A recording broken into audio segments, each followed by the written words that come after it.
تیرے کہنے پہ پی ٹی آئی کو ووٹ دیا. چنگی تبدیلی ہے بھائی. ساری چیزیں مہنگی ہو جائیں گی تو انسان کیا خریدے گا, کیا بیچے گا؟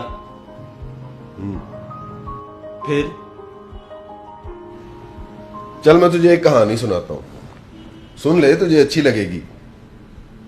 ایک بہت امیر آدمی تھا, اس کے کوئی 20 دکانیں, 3-4 گھر, کوئی 4-5 گاڑیاں اور 5 بچے تھے.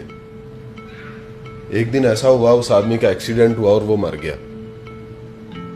بچے کیونکہ چھوٹے تھے, کاروبار سنبھال نہیں سکتے تھے, تو محلے کے لوگوں نے سوچا کہ کسی ایک شخص کو ان کی کفالت پہ لگا دیا جائے. انہوں نے محلے میں سے ایک شخص کو ان کی کفالت کی ذمہ داری دے دی. کچھ دن گزرے تو اس شخص نے سوچا کہ ان بچوں کی جائیداد سے کچھ پیسے کمائے جائیں. اس نے کیا کیا, ان بچوں کی جائیداد میں سے 2 دکانیں کسی تاجر کو گروی رکھوا کر تو بہت سارا قرضہ لے لی. اب اس نے اس قرضے میں سے کچھ پیسے تو بچوں کو دے دیے, باقی پیسے اس نے سارے اپنی جیب میں ڈال دیے.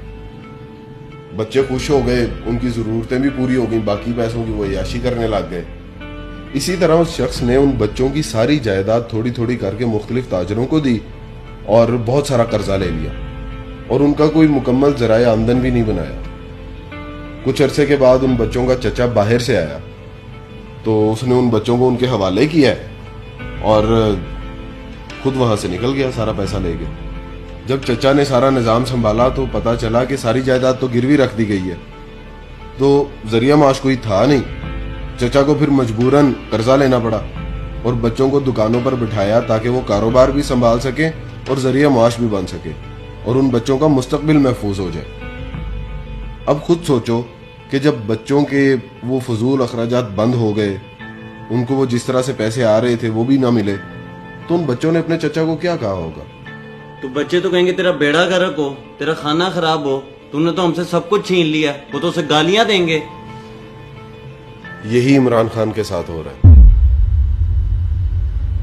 دیکھو, چیزوں کی قیمتیں ضرور بڑھ رہی ہیں, حالات بھی بہت مشکل ہو رہے ہیں, لیکن کسی کو برا بھلا کہنے سے اور گالیاں دینے سے حقیقت بدل نہیں سکتی. اور حقیقت یہی ہے کہ یہ حالات پچھلی حکومتوں کی وجہ سے ہی پیدا ہوئے ہیں. یہ حکومت اس ملک کے لیے وہ فیصلے کر رہی ہے جو مشکل ہی نہیں بلکہ بہت ناگزیر ہو چکے ہیں.